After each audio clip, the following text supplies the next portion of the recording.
Non AC room বলছে 1000 টাকা।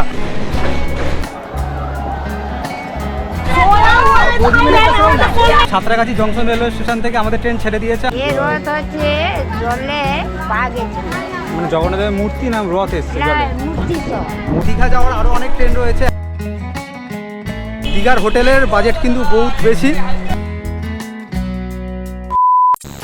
Good morning বন্ধুরা, সবাই কেমন আছো? আশা করছি সবাই ভালো আছো। আরও একটা নতুন ভিডিওতে সবাইকে স্বাগত জানাই। আমি এখন রয়েছে হচ্ছে হাওড়া রেলওয়ে স্টেশন, আর আজ যাচ্ছে বন্ধুরা হচ্ছে আমাদের সকলের খুব পছন্দের জায়গা দীঘা।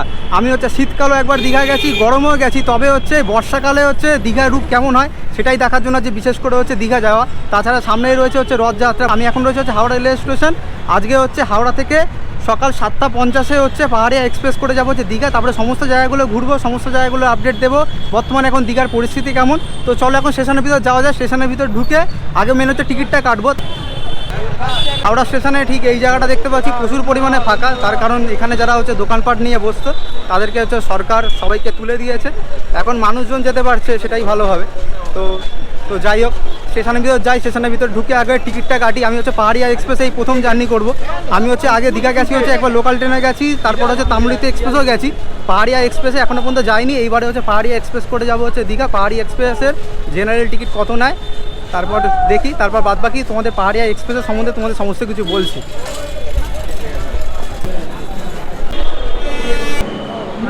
টিকিট কেটে নিয়েছি। পাহাড়িয়া এক্সপ্রেসের টিকিট নিলে হচ্ছে জেনারেলে হচ্ছে 80 টাকা করে। তো বন্ধুরা এখন সময় হচ্ছে 7:22 আর আমাদের পাহাড়িয়া এক্সপ্রেস দিয়েছে হচ্ছে 10 নম্বর প্ল্যাটফর্মে। তো এখন হচ্ছে ট্রেন এখনও পর্যন্ত ঢোকেনি, দেখতে পাচ্ছি। এখন হচ্ছে 10 নম্বর প্ল্যাটফর্মের দিকে যাচ্ছি। শীতকালও হচ্ছে একবার দীঘা গেছি, গরমকালেও দীঘা গেছি। শীতের হচ্ছে পরিস্থিতি কীরকম থাকে, শীতকালে দীঘা কেমন লাগে আর গরমকালে দীঘা কেমন লাগে সেটাও দেখেছি। তবে হচ্ছে এখন বর্ষা প্রায় ভালোইভাবে শুরু হয়ে গেছে। সকালের দিকে ভালোভাবে বৃষ্টি হচ্ছে, প্রায় সারাদিনই মোটামুটি কম বেশি বৃষ্টি হতে চলছে। তো এখন হচ্ছে বর্তমানে দীঘাতে মানে বর্ষার সময় দীঘার রূপ কীরকম থাকে সেটাই দেখার জন্য হচ্ছে বিশেষ করে প্ল্যান করা হচ্ছে দীঘা যাওয়া।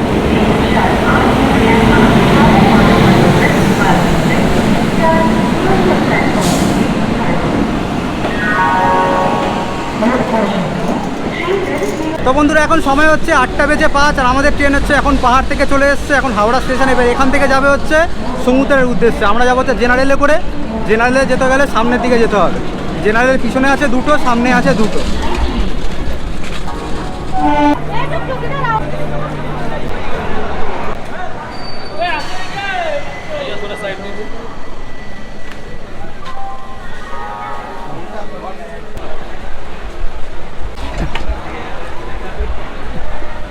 তো বন্ধুরা হচ্ছে এখন অবশেষে হচ্ছে সিট পেয়েছি। সামনের দিকে রয়েছে দুটো জেনারেল আর পিছনের দিকে রয়েছে হচ্ছে দুটো জেনারেল। এখন হচ্ছে সামনের দিকে একদম সামনের দিকে চলে এসেছি। মানে হচ্ছে ইঞ্জিন আছে, ইঞ্জিনের পরে হচ্ছে লাগেজ রাখার জায়গা রয়েছে, তারপরে রয়েছে দুটো জেনারেল। ওই দুটো জেনারেলের মধ্যে একটা জায়গায় বসে পড়েছি। এখন সিট পেয়ে গেছি। এই হচ্ছে মোটামুটি দেখো জেনারেল অবস্থা মোটামুটি এখনও পর্যন্ত ফাঁকা রয়েছে। তো পিছনে দেখতে পাচ্ছি অনেক লোক রয়েছে। সবাই যদি সামনের দিকে চলে আসে এই জায়গাগুলো হচ্ছে মেন ভর্তি হয়ে যাবে। তো ট্রেন ছাড়ুক, তারপর তোমাদের সমস্ত কিছু ট্রেনের বিষয়ে বলছি। সময় আপডেট হচ্ছে 8:36। আমাদের ট্রেন হচ্ছে 10 নম্বর প্ল্যাটফর্ম থেকে ছেড়ে দিল দীঘা যাওয়ার উদ্দেশ্যে। আমাদের ট্রেন হচ্ছে এখন 40 থেকে 35 মিনিট মতো লেট। আমাদের এই ট্রেনের প্রথম স্টপেজ হচ্ছে Santragachi junction railway station.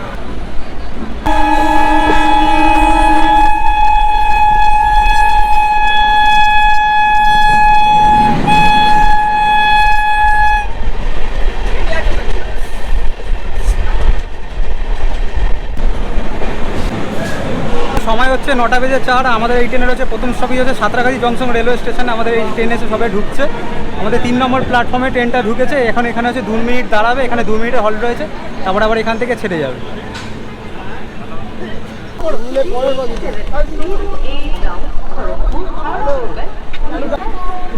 Santragachi junction railway station থেকে আমাদের ট্রেন ছেড়ে দিয়েছে। আমাদের এই ট্রেনের পরবর্তী স্টপ হয়েছে উলবেড়িয়া জংশন রেলওয়ে স্টেশন। তো তোমাদের হচ্ছে এই ট্রেনের বিষয়ে তোমাদের কিছু বলি। এই ট্রেনটা সপ্তাহে একদিন করে চলে, শনিবার করে চলে। সকাল 7:50 ছেড়ে দীঘা গিয়ে পৌঁছায় হচ্ছে 11:55 এই ট্রেনটা হচ্ছে পাহাড়িয়া এক্সপ্রেস হচ্ছে শুক্রবার দিন হচ্ছে এনজিপি থেকে ছাড়ে হচ্ছে রাত 7:50 নাগাদ। হাওড়াতে এসে পৌঁছায় হচ্ছে সকাল হচ্ছে 7:30 নাগাদ। আবার হচ্ছে এখানে 20 মিনিট দাঁড়ায়।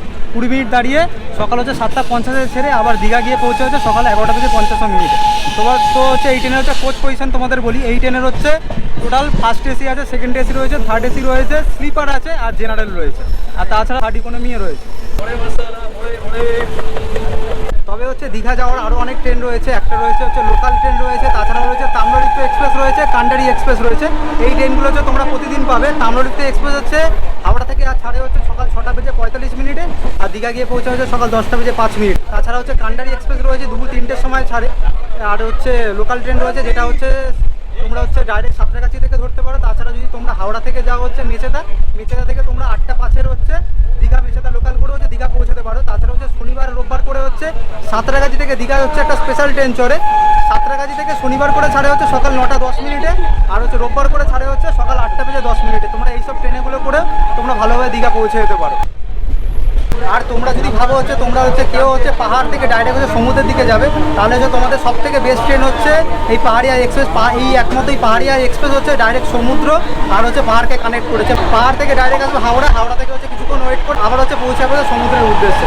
এই ট্রেনটা সব থেকে হচ্ছে বেস্ট ট্রেন হচ্ছে পাহাড় আর সমুদ্রের মধ্যে।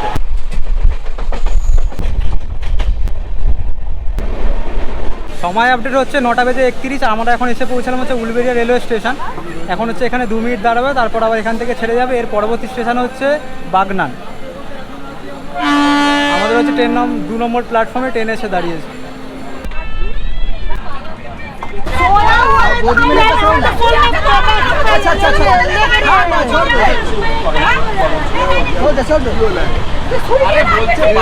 ট্রেনে এখন প্রায় ঝামেলা শুরু হয়ে গেছে। আমি তোমাদের সবসময় বলবো হচ্ছে তোমরা জেনারেলে যেও না।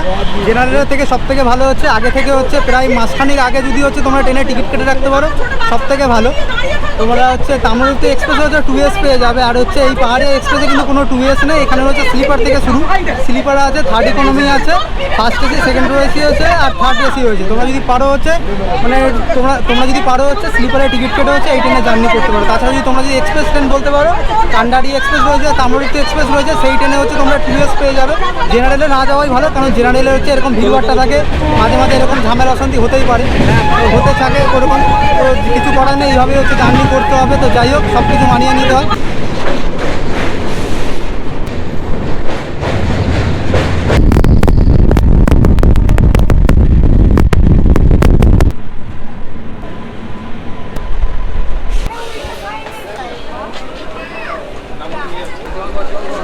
তো বন্ধুরা এখন ঘড়িতে সময় হচ্ছে 12:25। প্রায় হচ্ছে আমরা হাওড়া থেকে হচ্ছে প্রায় 125 কিলোমিটার জার্নি করে যখন চলে এসেছে হচ্ছে দীঘা রেলওয়ে স্টেশন। এই হচ্ছে দীঘা রেলওয়ে স্টেশন। পাহাড়িয়া এক্সপ্রেস থেকে ঠিক এত মানুষ নামলো। এবার হচ্ছে আমরা হচ্ছে মেন বাইরের দিকে যাব। বাইরে বেরিয়ে একটা হোটেল নেব, তার কারণ হচ্ছে আমাদের কোনো হোটেল বুকিং করা নেই। দীঘায় আসলে তোমরা হচ্ছে নিউ দীঘাতেও থাকতে পারো, ওল্ড দীঘাতেও থাকতে পারো। নিউ দীঘাতেও ভালো ভিউ আছে আর ওল্ড দীঘাতেও তো ভালো ভিউ আছে। নিউ দীঘা হচ্ছে সকালবেলার জন্য ভালো, মানে সমুদ্রে স্নান করার জন্য নিউ দীঘা হচ্ছে বেস্ট। আর ওল্ড দীঘা হচ্ছে সন্ধ্যাবেলার জন্য বেস্ট। ওল্ড দীঘাতে সন্ধ্যাবেলা মার্কেটগুলো খুব সুন্দর বসে। যারা হচ্ছে নিউ দীঘাতে থাকে তারা হচ্ছে ওল্ড দীঘাতে সন্ধ্যাবেলার দিকে যায়, মানে ঘুরতে। যারা ওল্ড দীঘাতে থাকে তারা হচ্ছে বিশেষ করে সমুদ্রে স্নান করার জন্য আসে হচ্ছে নিউ দীঘাতে, কারণ তার কারণ হচ্ছে নিউ দীঘাতে ভালোভাবে সমুদ্রে স্নান করা যায়। তো এখন হচ্ছে এখান থেকে বাইরে বেরিয়ে হচ্ছে একটা হোটেল নিতে হবে। আমি কোনো হোটেল বুকিং করিনি। এখন হচ্ছে এখান থেকে বাইরে বেরিয়ে টোটো করে বা হেঁটে যেটা সম্ভব হবে সেটা করে যাব। সামনে হচ্ছে টিকিট চেকিং করছে, এই দেখো।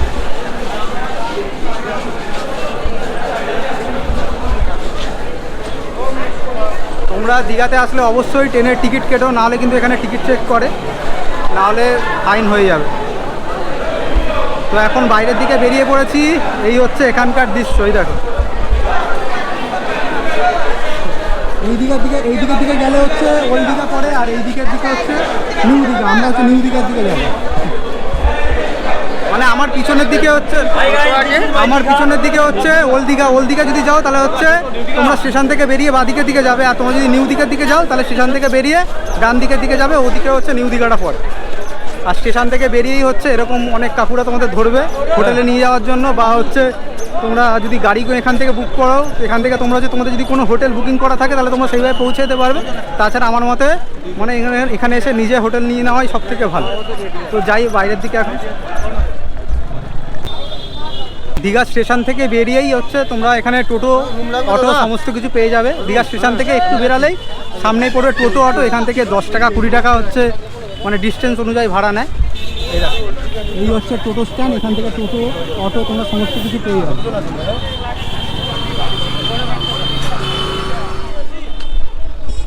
তো এখন পৌঁছে গেছি হচ্ছে পুরো যেখানে হচ্ছে হোটেল আছে। এখানে হোটেল একটা দেখতে হবে, আর হোটেলটা আমাদের বুকিং করা নেই। দেখি আগে আমি একবার এসেছিলাম একটা কাকুর কাছে, সেখানে একবার এসে থেকেছিলাম, তুই দেখি সেই জায়গাটা।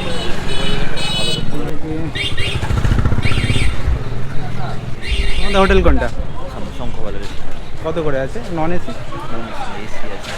নন এসি, নন এসি লাগে ভালো হোটেল, এসি দেখুন। নন এসিতে থাকবো না, নন এসি দেখছি, নন এসি একটা ভালো রুম যদি পাই।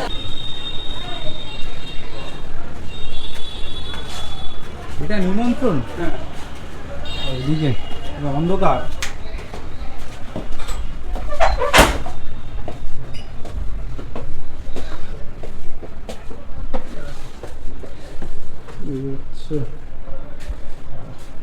বাইরে ভাই আমার তো ভাই মাথা খারাপ হয়ে যাচ্ছে, বলছে যেই সব হোটেলগুলো মানে যেই সব রুমগুলোতে হচ্ছে বছরখানিও যায়নি, ঠিক ওই দীঘা জগন্নাথ মন্দির টন্দির যখন উদ্বোধন হয়েছিল ঠিক সেই টাইমটাই হয়েছে, তখন হচ্ছে রুমগুলোর দাম যেগুলো ছিল 400, 450, 500, খুব বেশি হলে 600, সেইগুলোর দাম হচ্ছে এখন ডবল। সেইগুলোর দাম হচ্ছে টোটালটাই ডবল, মানে 1000 টাকার জায়গায় এখন হচ্ছে 2000। যেসব রুমগুলো ছিল 1000 টাকা সেইগুলো বলছে 2000 টাকা, যেগুলো ছিল 500 টাকা সেইগুলো বলছে 1000 টাকা, 1200 টাকা। মাথা খারাপ হয়ে যাচ্ছে। আমি বলছি এত দাম বাড়লো কী করে?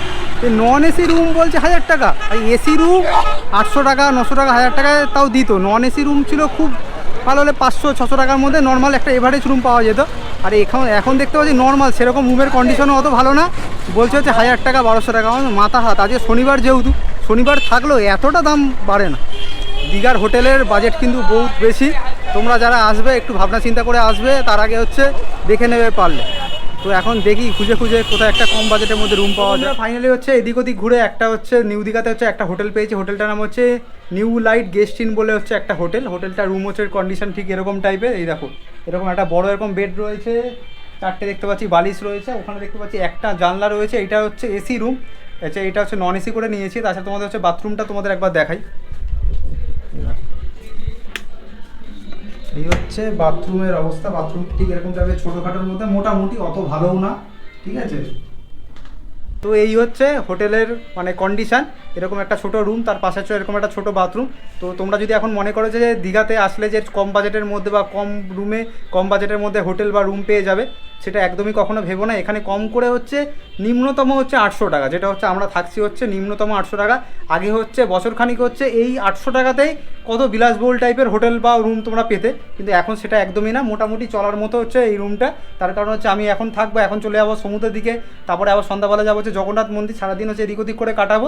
তো রাতটা শোয়ার জন্য হচ্ছে, রাতটা থাকার জন্য হচ্ছে এই হোটেলটা নেওয়া। তো যাই হোক, এই রুমটার দাম নিয়েছে 800 টাকা। তোমরা যখনই আসবে না কেন তখনই সবসময় ভাববে যে দীঘাতে আসলে কিন্তু আর 400 টাকায়, 500 টাকা, 600 টাকার মধ্যে রুম নেই।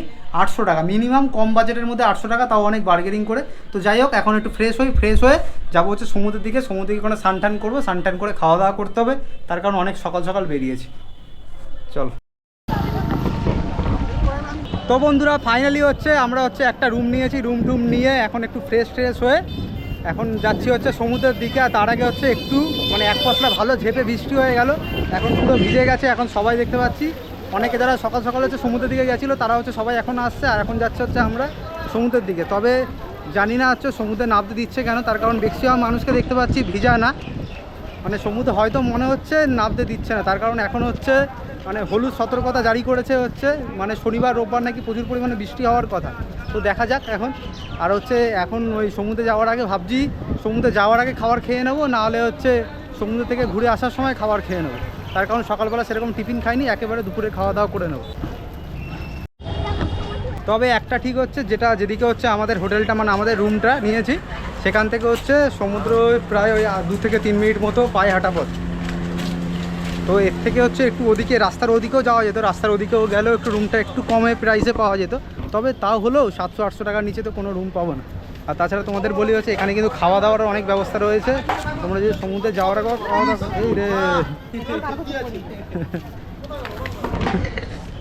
সমুদ্রে যাওয়ার আগেও হচ্ছে খাওয়া দাওয়া করে নিতে পারো, খাওয়া দাওয়া করে সমুদ্রে যেতে পারো।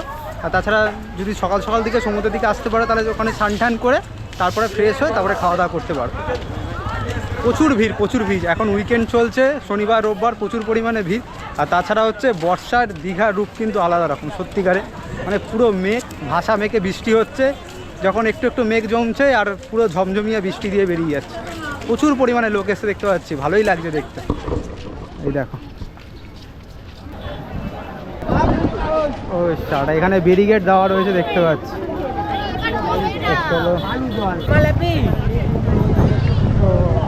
এখানে এই ব্যারিকেড টেরিকেড এরকম দিয়ে রেখে দিয়েছে। নাপ দিচ্ছে না, না নাপ দিচ্ছে না, জল বাড়াতো, জল বেড়ে আছে। হ্যাঁ তো বন্ধুরা এখন দেখতে পাচ্ছ সবাই হচ্ছে সমুদ্রে এসছে, কিন্তু কাউকে হচ্ছে স্নান করতে দিচ্ছে না, তার কারণ নামতে দিচ্ছে না, জল প্রচুর পরিমাণে মানে অনেক হাই আছে বলে এই জন্য নামতে দিচ্ছে না। আর হচ্ছে ওখানে ব্যারিকেড দিয়ে দিয়েছে, ওটা টপকে একটু সামনের দিকে আসলাম, দেখি হচ্ছে তোমাদের সমুদ্রটা একবার দেখাই। সমুদ্রের ঢেউ দেখো একবার, বিশাল ঢেউ, কোথায় চলে এসছে দেখো। আমরা হচ্ছে সবাই হচ্ছে এখান থেকে নেমে স্নান করতে যাই ঠিক অনেকটা দূরে, এখন কত সামনাসামনি দেখো জল সমুদ্রে চলে এসছে। এই দেখো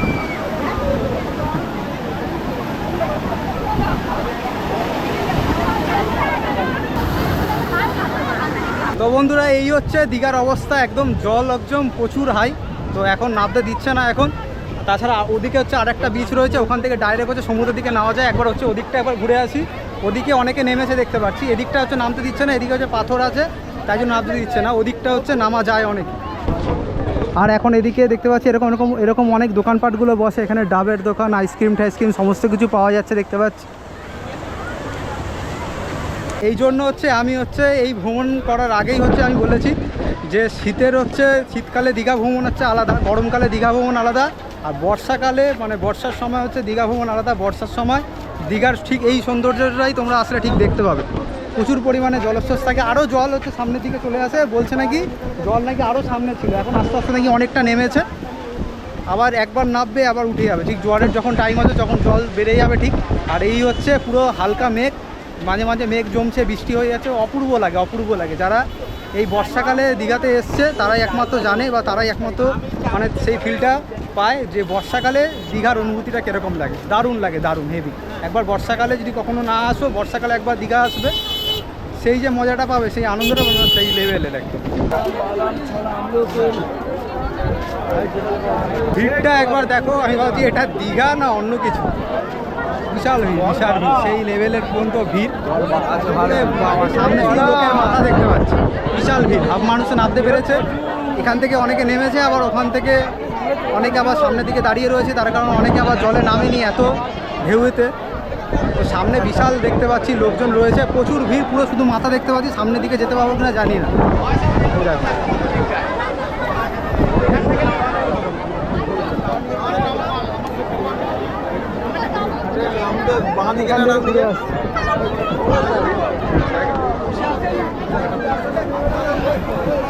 চলো এদিক দিয়ে যাই, এদিক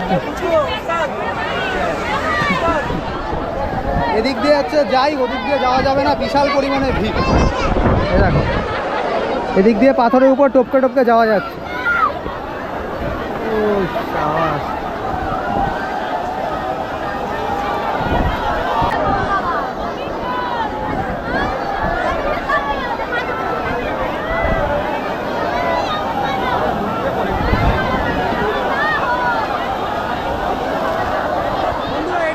দীঘার সমুদ্র সৈকত, এখন দেখতে পাচ্ছি প্রচুর পরিমাণে এরকম জল উঠেছে, হাফ মানুষ নামতে পেরেছে, হাফ মানুষ নামতে পারেনি, সামনের দিকে সব দাঁড়িয়ে রয়েছে।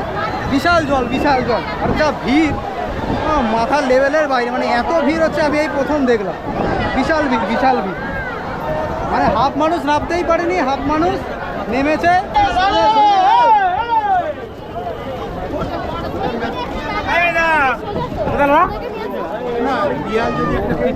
বন্ধুরা এই হচ্ছে দীঘার বর্তমান এখন অবস্থা।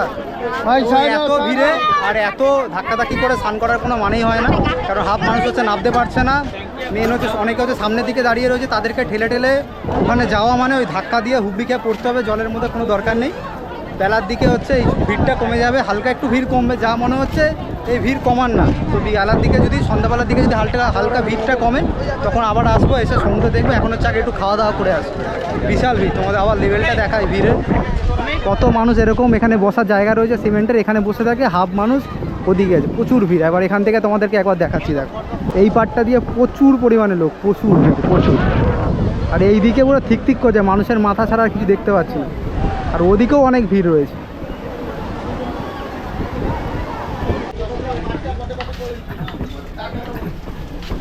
তো এখন হচ্ছে সমুদ্রে স্নান করিনি, স্নান না করে এখন চলেছে হচ্ছে একটা হোটেলে খাওয়া দাওয়া করতে। হোটেলটার নাম হচ্ছে হোটেল রামকৃষ্ণ হোটেল। এই হচ্ছে হোটেল, দেখো প্রায় অনেক এরকম বসেছে খাওয়া দাওয়া করতে। তো বন্ধুরা এখন সময় হচ্ছে দুপুর 2:35। আমরা হচ্ছে সমুদ্রের দিকে গেছিলাম স্নান করতে। তো সমুদ্রের যা ভিড় আর যা জল, মানে একদম লেভেল অনেক উপরে, ভালোভাবে স্নান করতে পারবো না জানি। আর ওখানে ভালো যা পরিমাণে লোকের ভিড়, পুরো ঠেলাঠেলি করে গিয়ে স্নান করা যাবে না।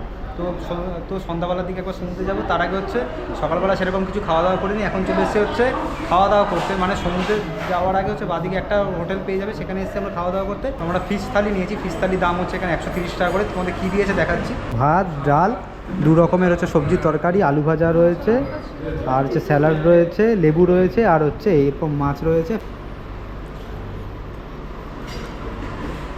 এই হোটেলটা খেতে আসলাম তার কারণ হচ্ছে এই হোটেলে আমি আগেরবার যখন এসেছিলাম তখনও খেয়েছিলাম। ভালো খাওয়া দাওয়া, ভালো মানে ঘরোয়া টাইপের খাওয়া দাওয়া, মানে টেস্ট লাগবে খেতে। তাই জন্য হচ্ছে আবার হচ্ছে এখানে আসা খাওয়া। তো এখন খাওয়া দাওয়া করে নিই, প্রচুর খিদে পেয়ে গেছে। বন্ধুরা এখন সময় হচ্ছে সন্ধ্যে 6:10। আমরা হচ্ছে কিছুক্ষণ হচ্ছে নিউ দীঘা সমুদ্র সৈকতে কাটালাম। আর এখন যাচ্ছি হচ্ছে দীঘার যে জগন্নাথ মন্দির রয়েছে সেখানে যাব হচ্ছে সেই জগন্নাথ মন্দির দর্শন করতে। তার আগে যাব হচ্ছে দীঘার যে জগন্নাথ আছে সেই জগন্নাথ দেবের যে মাসির বাড়ি রয়েছে সেই মাসির বাড়িটাকে দর্শন করবো। তারপর হচ্ছে যাবো হচ্ছে দীঘার জগন্নাথ মন্দির। আর তোমাদের বলি, তোমরা যদি হচ্ছে কখনো যদি ভাবো যে হেঁটে হেঁটে যাবে, তোমরা যদি বাই রোডে যেতে পারো, ওখান থেকে টোটো অটো 10 থেকে 20 টাকার মতো ভাড়া নেয়, সেখান থেকে তোমরা জগন্নাথ মন্দির যেতে পারবে। মন্দির থেকে ওই রাস্তা ধরে হেঁটে এসে জগন্নাথ দেবের যে মাসির বাড়ি রয়েছে সেখানে তোমরা আসতে পারবে। তাছাড়া তোমরা যদি মনে করো না পায়ে হেঁটে যাবে, নিউ দীঘা থেকে পায়ে হেঁটে মানে ওল্ড দীঘা বরাবর যদি পায়ে হেঁটে যে রাস্তা দিয়ে যাও, তাহলে হচ্ছে তোমাদের প্রথমে পড়বে হচ্ছে জগন্নাথ দেবের মাসির বাড়ি। তারপর ওই মাসির বাড়ি থেকে বাদিকে রাস্তা রয়েছে, সেখান থেকে হেঁটে গিয়ে তোমরা মেন রোডে উঠে দীঘার জগন্নাথ মন্দির পেয়ে যাবে। তো বন্ধুরা এখন আমরা ঘুরতে ঘুরতে চলে এসেছি হচ্ছে জগন্নাথ দেবের যে মাসির বাড়ি রয়েছে, ঠিক মাসির বাড়ির ঠিক সামনেই। এখানে জগন্নাথ, বলরাম আর সুভদ্রার 3টে মূর্তি টাইপের রয়েছে। আর তার পাশে রয়েছে আর একটা মন্দির টাইপের করেছে, যেটা হচ্ছে দীঘার জগন্নাথ মন্দির হওয়ার পরে হচ্ছে ওই মন্দিরটা করেছে।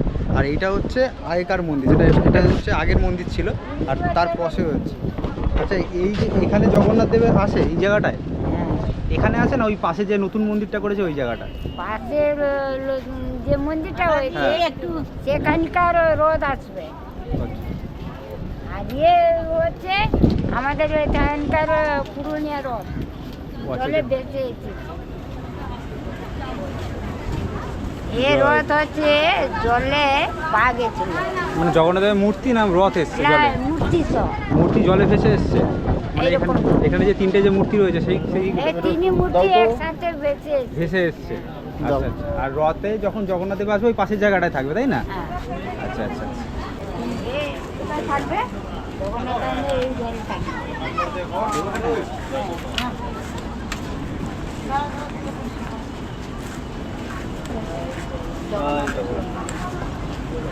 এইটাই মাসি, ওকে নিয়ে ও হাতে মাসি বাড়ি, ওকে দেখে তো সেখানে রথটা জগন্নাথ দর্শন করা হয় না।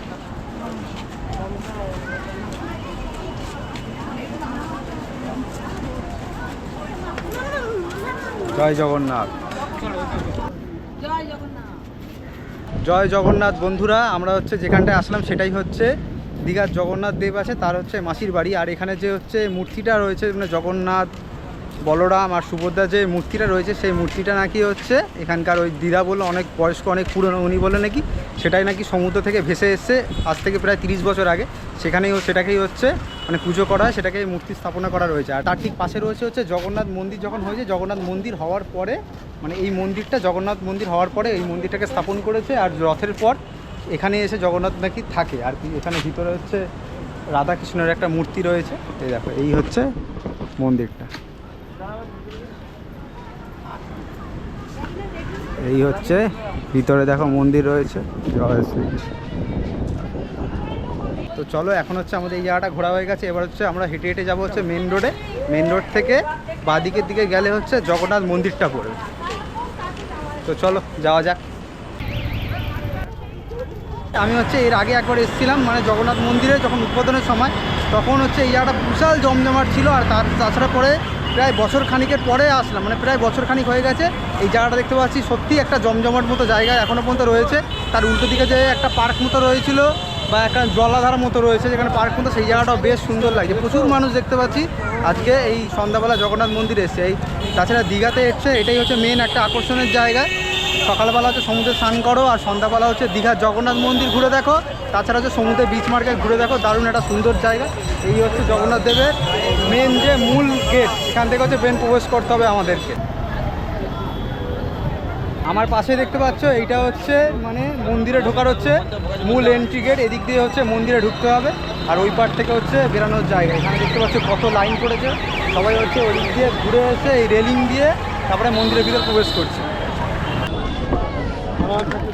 এখানে হচ্ছে আমি জুতো রেখে দিই এখানটা। লাইন কিন্তু হচ্ছে প্রচুর। তাছাড়া হচ্ছে ওখানে যদি জুতো তোমরা না রাখো, নর্মাল জায়গায় জুতো না রাখো, সামনে রয়েছে হচ্ছে জুতো রাখার কাউন্টার, সেখানেও জুতো রাখা যায়। তবে যেখানে আমি জুতো রাখলাম সেখানে রিস্ক, হারিয়ে গেলেও হারিয়ে যেতে পারো, নিজের দায়িত্ব রাখলাম। যদি হারিয়ে যায় কিছু করার নেই।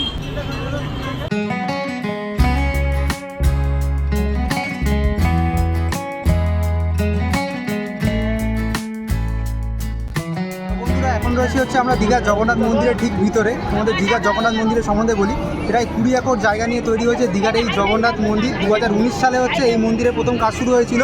দীর্ঘ 5 বছর অপেক্ষার পর 2025 সালে 30শে এপ্রিল অক্ষয় তৃতীয়ার দিন মাননীয় মুখ্যমন্ত্রী, তখন প্রাক্তন মুখ্যমন্ত্রী মমতা ব্যানার্জি এই মন্দির প্রথম প্রতিষ্ঠা করেছিলেন। আর তোমাদের বলি হচ্ছে এই মন্দিরে রয়েছে 3টে দুয়ার রয়েছে, একটা সিংহ দুয়ার, একটা হচ্ছে ব্যাঘ্র দুয়ার, একটা হচ্ছে হস্তি দুয়ার। এই 3টে দুয়ার থেকে হচ্ছে তোমরা মন্দিরের ভিতরে প্রবেশ করতে পারবে।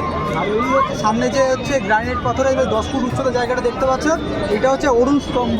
তাছাড়া হচ্ছে দীঘা জগন্নাথ মন্দির হচ্ছে রাজস্থানের বংশী পাহাড়ের গোলাপি বেলে পাথর দিয়ে তৈরি হয়েছে। পুরো হচ্ছে দীঘার জগন্নাথ মন্দিরে বেশ সুন্দর জায়গা। তোমরা দীঘা আসলে দীঘার জগন্নাথ মন্দির তোমরা অবশ্যই দর্শন করো, খুব সুন্দর জায়গা। এখন হচ্ছে আমরা ভিতরের দিকে যাবো, বাদবাকি যেগুলো দেখবো সেগুলো তোমাদের দেখাবো। গ্রানাইট পাথরের যে মানে অরুণ স্তম্ভটা রয়েছে, সেখানে তার নিচে যে বেদিটা রয়েছে সেখানে অনেক দেখি টাকা রাখছে, তো জানি না কেন।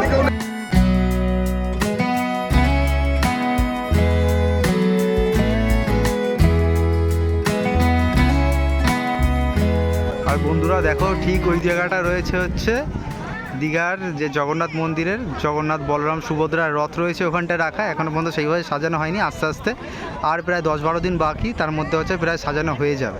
তো বন্ধুরা হচ্ছে ফাইনালি হচ্ছে আমাদের দীঘার জগন্নাথ মন্দির ভালোভাবে ঘোরা হয়ে গেছে। এখন চলে যাবো হচ্ছে আমাদের হচ্ছে আবার রুমের দিকে। তো হচ্ছে তোমাদের বলি হচ্ছে সামনে হচ্ছে 29শে জুন যেহেতু হচ্ছে জগন্নাথ দেবের স্নানযাত্রা হলো, তার জন্য হচ্ছে এখন হচ্ছে জগন্নাথ দেব হচ্ছে তার জ্বর এসছে, তার জন্য হচ্ছে প্রভুর এখন দেখা পাওয়া যাবে না। সামনে হচ্ছে 16ই জুলাই হচ্ছে রথযাত্রা উৎসব রয়েছে, সেই দিনই হচ্ছে সেই রথযাত্রার দিন হচ্ছে জগন্নাথ দেব, বলরাম আর সুভদ্রা হচ্ছে তার দর্শন পাওয়া যাবে।